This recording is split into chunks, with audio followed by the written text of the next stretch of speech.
என்ன சம்பளம் வேணாம். சம்பளமா? ஆமா, என்ன சம்பளம் தரணும். எங்க சங்கத்துல நாங்க முடிவு பண்ணியிருக்கேன். எங்க சங்க தீர்மானம்.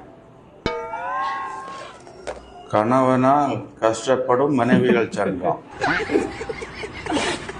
தீர்மானம் 1. அனைத்து கணவன்மார்களும் வீட்டில் சேவை செய்யும் மனைவிகளுக்கு சம்பளம் கொடுக்க வேண்டும். ஆமா, மாசந்தோறும் 1ஆம் தேதி ஆனா எனக்கு சம்பளம் தரணும்.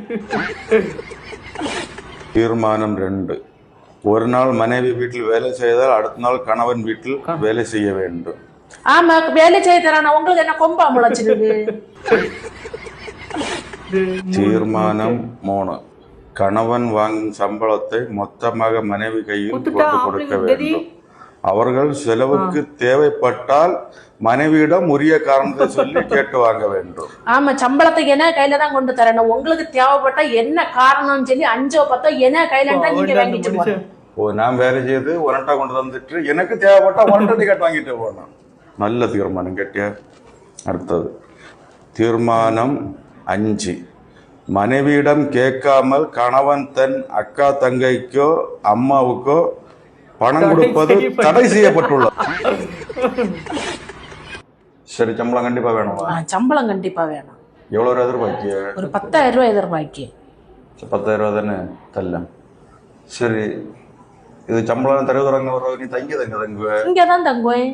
அப்ப இங்க தங்கினா எனக்கு வீட்டோட தர வேண்டிய அதுக்கு ஒரு மாசம் 3000 ரூபா தர வேண்டிய. அடுத்து சாப்பாடு கண்டு சாப்பிடுவேன். சரி, அப்போ சாப்பாட்டுக்கு டெய்லி ஒரு 200 ரூபா ஆச்சு. அப்போ 30 நாளத்தைக்கு அதுக்கு ஒரு 6000 ரூபா. அப்போ 6 போனால் 9000 ரூபா ஆச்சு. இனி இதுக்கு மேலே கரண்ட் பில்லை பாதி பைசா நீ தரணும். அப்போ அதுக்கு ஒரு 1000 அப்படின்னு சொல்லி 10,000 ரூபா ஆச்சு. இனி இதுக்கு மேலே கேபிளுக்கு குடிக்கிறதுல உள்ள பாதி, இது நெற்றி உள்ளதுல பாதி, உனக்கு 2 மொபைலு நான் ரீசார்ஜ் பண்ணி அதுக்கு ஒரு 1000 ரூபா. அடுத்தது வாரத்துக்கு ஒரு படம் தானே கேட்டேன். அப்போ ஒரு 500 ரூபா ஆச்சு. மாசத்துக்கு 4 படம் அப்படின்னு சொல்லப்ப 2000 ரூபா ஆயிடுச்சு. இதுலயே கட்டி விட்டாங்க.